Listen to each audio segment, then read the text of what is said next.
The call came at 2:14 in the morning. I know the exact time, because I'd been awake anyway, lying next to my husband in the dark, listening to the sound of his breathing and thinking about how we were going to pay the electric bill. We'd been juggling things for weeks. Moving money around, paying the minimum on the credit cards, pretending everything was fine at Sunday dinners with my parents. My husband, Scott, had been laid off 4 months earlier when the distribution company he'd worked at for 9 years shut down the regional office. No warning, just a meeting on a Tuesday afternoon and a box of desk stuff in the parking lot. So when my phone buzzed on the nightstand, I reached for it fast. My mom had been having some health issues. I thought it might be her. It wasn't. "Is this Claire Weston?" A woman's voice, steady and professional. "Yes," I said, sitting up. "This is Mercy General. I'm calling about a Ryan Weston. He was brought in about 40 minutes ago. There was an accident on the 94. I don't remember getting dressed. I don't remember the drive. I remember the waiting room. The particular shade of green the walls were. The vending machine humming in the corner, the way the chairs were bolted together in rows. I remember a nurse with a clipboard asking me questions I couldn't fully process. I remember my mother-in-law, Donna, arriving in her bathrobe with her hair still flattened on one side from sleep, and how she grabbed my hands and held them, and we didn't say anything. Ryan, my brother-in-law, Scott's younger brother, had been driving home from a late shift at the restaurant where he worked. A pickup truck ran a red light. The impact was on the driver's side. Ryan was 26 years old. He didn't make it to morning. I drove home in the gray pre-dawn to wake Scott up and tell him his brother was gone. That was one of the hardest things I've ever done. Watching his face. That moment of confusion before understanding. I wanted to reach in and pull the news back out of him. 3 days later, while we were still in the fog of funeral arrangements and casserole dishes left on our porch, and Scott barely sleeping, I got a call from my OB's office. I'd missed a routine appointment, and they wanted to reschedule. And that's when I remembered. I was 11 weeks pregnant. We'd found out 2 weeks before the accident. We hadn't told anyone yet. We'd been waiting until the second trimester. I told Scott that night. He cried. I cried. We held each other for a long time. In the middle of all that grief, somehow, there was this small, terrifying light. But the pregnancy didn't go the way it was supposed to. At 28 weeks, I started having contractions. The doctors tried to stop them. They couldn't. Our daughter, Nora, we'd already named her Nora after Scott's grandmother, was born at 28 weeks and 4 days, weighing 2 pounds, 11 ounces. She went straight to the NICU. She couldn't breathe on her own. She had a heart valve issue they were monitoring. She was so small I could cup her entire body in both hands, and there were wires and tubes everywhere, and the nurses kept telling me to talk to her, that she could hear me, that it helped. I talked to her. I talked to her every single day. I sat beside that incubator and told her about the nursery we were setting up. The yellow curtains I'd found at Target, the way her daddy had assembled the crib, wrong twice and had to take it apart and start over. The bills started arriving around the 3rd week. NICU care is expensive, in a way that people who haven't been through it don't fully understand. We're talking thousands of dollars per day. Our insurance had a deductible and a maximum out-of-pocket that we'd blown through fast, but there were still gaps, and the hospital's billing department was not patient or sympathetic. A woman named, I don't even remember her name, just her flat, business-like voice, called me on a Tuesday afternoon while I was sitting in the NICU parking lot, eating a granola bar because I'd forgotten to eat all day, and told me that our account needed attention and that if we didn't make arrangements, they would be escalating the matter. Scott had started picking up gig work, delivery driving, some handyman jobs through an app. We'd already dipped into our small emergency fund. We had maybe $2,000 left in savings. We needed closer to 40. I called my parents. My mom picked up on the third ring. I could hear the television in the background, some home renovation show. They liked, "Mom," I said. "I need to talk to you and Dad. Together. Can you put it on speaker?" I heard her call for my dad. Then the shuffle of him sitting down. I told them everything. The billing situation. The number. I told them. I wasn't asking for a gift, I was asking for a loan. I told them we would pay them back, that Scott was working, that the situation was temporary. I told them about Nora's weight. That morning, 2 pounds, 14 ounces. She was gaining, and how the doctor had said the heart valve was responding well. I tried to keep my voice steady. I mostly succeeded. There was a long pause after I finished. My dad spoke first. "Claire, we hear you. We do. But your mother and I have been planning this Alaska cruise for 2 years. We put down the deposit 18 months ago. If we cancel now, we lose $12,000. I waited. I thought maybe there was a but coming. There wasn't. My mom said, "Sweetheart, it's not that we don't want to help. It's just that this is something we've been looking forward to for so long, and with Dad's health, you know we have to take trips when we can." My dad's health. He had high cholesterol and mild arthritis. He was 71 and drove himself to the golf course twice a week. "The cruise is 3 weeks away," I said. "I need the money before then, and you don't have to cancel." "I'm not asking you to cancel. I'm asking you to wire me $40,000 as a loan so my daughter doesn't get discharged from the hospital into a billing dispute." "We'd have to liquidate some investments," my dad said. "That has tax implications." I was sitting in a parking lot, eating a granola bar, with my premature daughter on a ventilator 40 feet away. "Okay," I said. "Okay." My brother called me the next morning. He lived in Phoenix, had a good job in tech sales, nice house, no kids. He'd heard about Nora. My parents must have told him. "Hey," he said.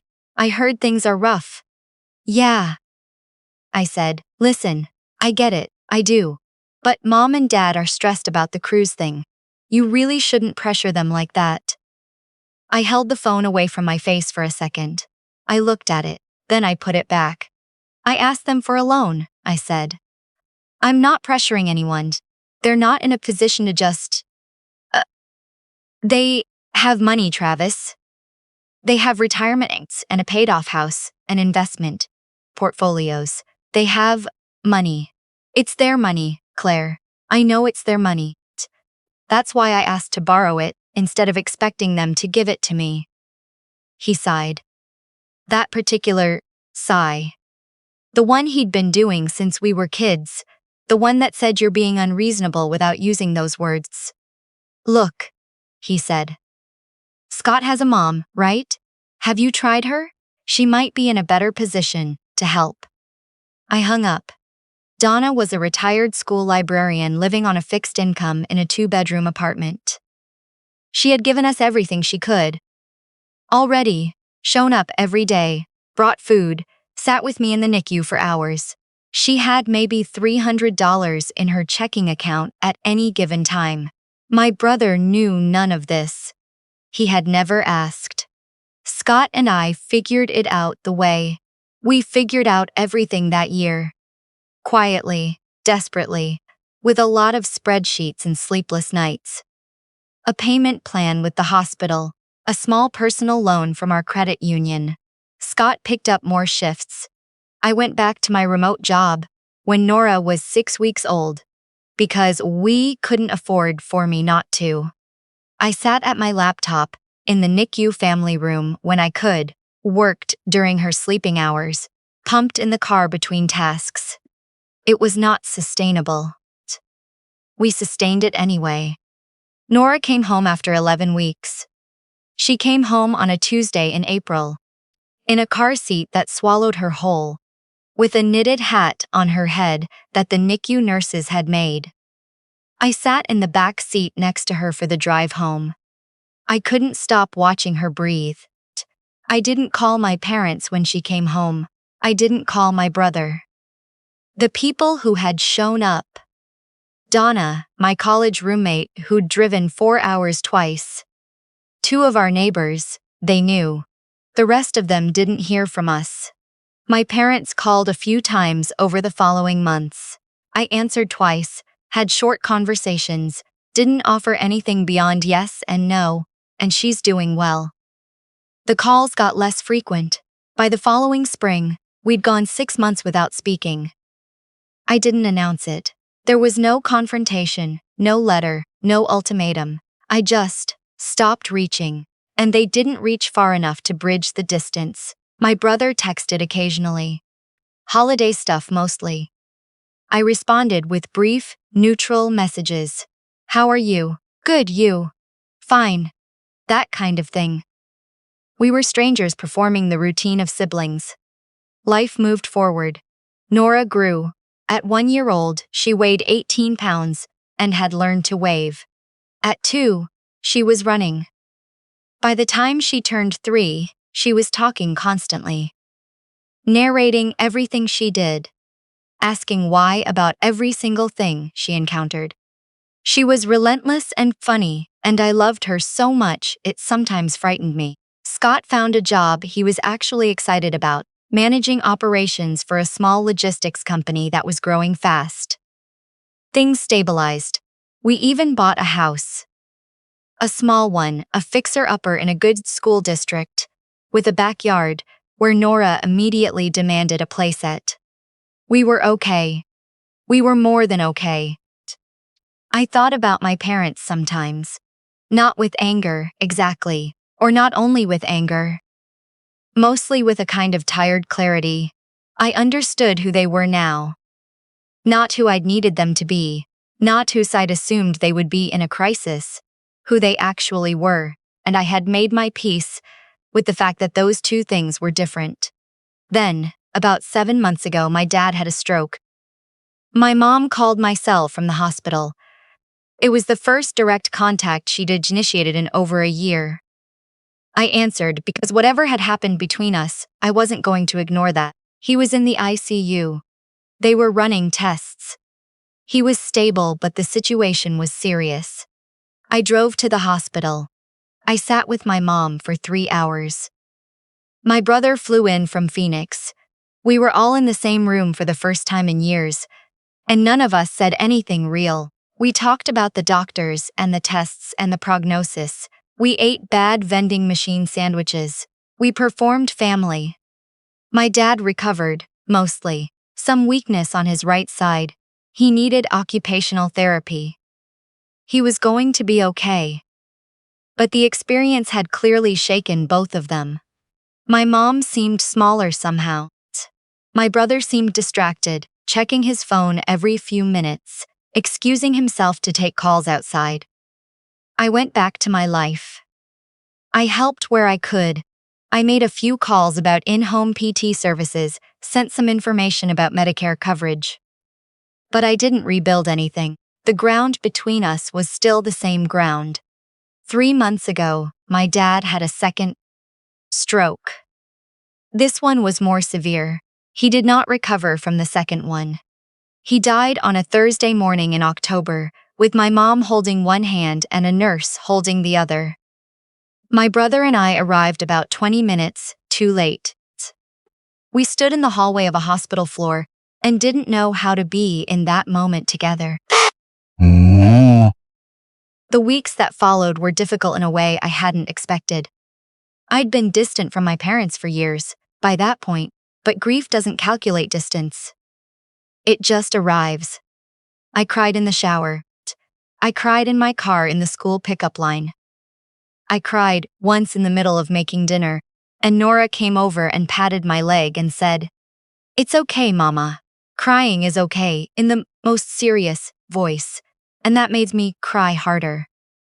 My mom was not coping well.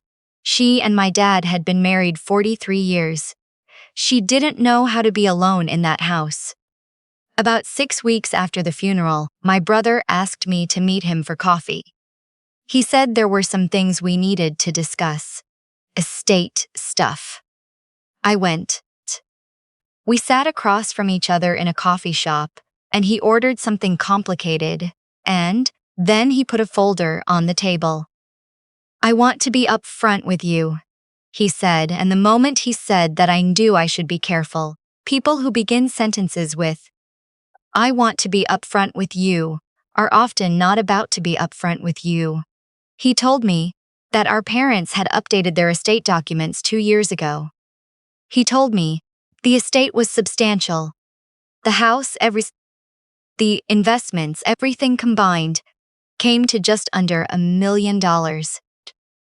And then, he told me that the updated will left everything to him, with a provision that he'd take care of our mother's living expenses. He wasn't offering to split it. He was telling me the situation. The folder was not for me. It was just there so he could look like he was being organized.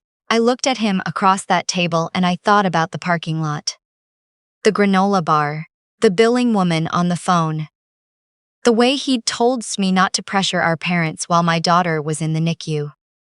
"When were the documents updated?" I asked. He named a year. It was the same year I'd asked my parents for help. Same calendar year. Within months. I didn't say anything for a moment. I picked up my coffee.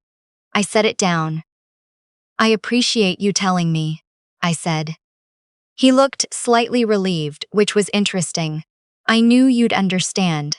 I didn't say I understood, I said. I appreciate you telling me." His expression changed. I didn't storm out. I didn't make a scene. I finished my coffee, and I asked a few more questions. Practical ones, about the timeline, about the probate process. And then I said goodbye and I drove to my attorney's office. My attorney, who had helped us with the house purchase, listened to the whole story and then leaned back in her chair and looked at the ceiling for a moment. Then she looked at me. "There are a few different angles here," she said. "The timing you're describing is notable. A will revision that coincides with a period of family conflict. That can sometimes raise questions about undue influence, about whether the person making changes was acting fully autonomously, especially when one sibling had proximity, and the other didn't add. My brother lives in Phoenix," I said. "But who was managing your father's affairs? Doctor's appointments, finances, day-to-day?" I thought about it. My brother had flown in for the first stroke. He'd been on the phone constantly during my dad's recovery. He'd offered to help manage the finances because, as he'd said, he was good with numbers. "He was," I said quietly. She nodded. "Then we have things to look at. I want to be honest about something. This is not just about the money. We're not struggling the way we were. Scott is doing well. We have savings now, real savings. Nora is in preschool and thriving and has a playset in her backyard. And a bookshelf full of picture books. We are okay. But there is a version of this story where my parents, sitting on a nearly $1 million estate, chose an Alaska cruise over their premature granddaughter, where the same year they watched me struggle, they changed their documents, where my brother, who told me not to pressure them, was the one in the room, the one managing things, the one who ends up with everything. My attorney thinks there's enough to at least investigate. We're in the early stages. I don't know how this ends. My mom knows we're looking into it. We had a short, terrible phone call last week," she cried. She said she didn't know the documents had been changed. She said my brother had handled everything. She said she was sorry about the NICU, that they should have helped, that she'd thought about it many times since. I believed her, about some of it. I think she's a woman who has spent her whole life letting other people make decisions, and then feeling vaguely confused when those decisions turned out to serve those people. I don't think she's lying. I don't think she has the whole picture. I think my brother does. Nora turned 4 last month. We had a party in the backyard with paper crowns and a lemon cake she picked out herself and a bubble station that turned into complete chaos in the best possible way. Donna came. Our neighbors came. Our friends came. My parents didn't come, obviously. My brother didn't come. But Nora ran through the bubbles with her arms out and her head back, laughing like the whole world was just for her, and I thought, this is what I was fighting for. This exact thing. This 4-year-old girl, running through bubbles who doesn't know yet what it costs to get her here. I don't know if we'll win in court. I don't know if there's enough to prove what I think happened. My attorneys, these cases are complicated and long and emotionally draining. And I already know that. Because everything about this has been long and draining. But I also know something I didn't know 4 years ago, sitting in that parking lot. I will not accept a version of events where people who had the power to show up chose not to and then got to walk away with everything. Nora is 4 years old. She has her whole life in front of her, and I intend to make sure that everything that should have been there for her, all of it, is accounted for. Not for me. For her. That's the only reason I ever needed